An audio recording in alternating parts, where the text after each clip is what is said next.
মমতা ঘনিষ্ঠের ফাঁসি, শুভেন্দুর মন্তব্যে তোলপাড় রাজ্য। তৃণমূল সরকারের আমলে দুর্নীতির অভিযোগে অনেকেই কারাবন্দী হয়েছেন।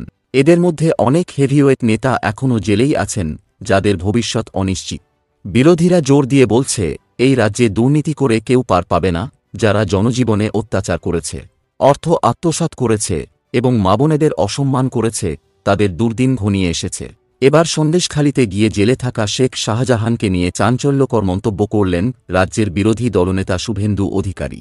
1 বছর আগে সন্দেশখালির ন্যাজাতে 3 জন হিন্দুর পিটিয়ে হত্যার অভিযোগ উঠেছিল।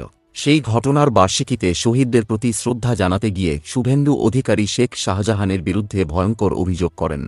তিনি দাবি করেন, গরমের ছুটির পর কলকাতা হাইকোর্ট খুললে এই হত্যাকাণ্ডের পেছনে থাকা অপরাধীদের ফাঁসির আবেদন করা হবে।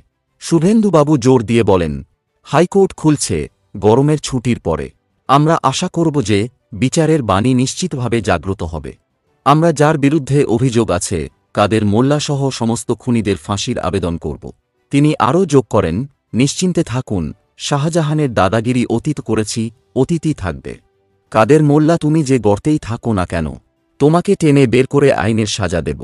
পর্যবেক্ষকদের মতে, এই মন্তব্যের মাধ্যমে শুভেন্দু অধিকারী রাজ্যের হিন্দু ভোট ব্যাঙ্কে কাছে টানার চেষ্টা করছেন।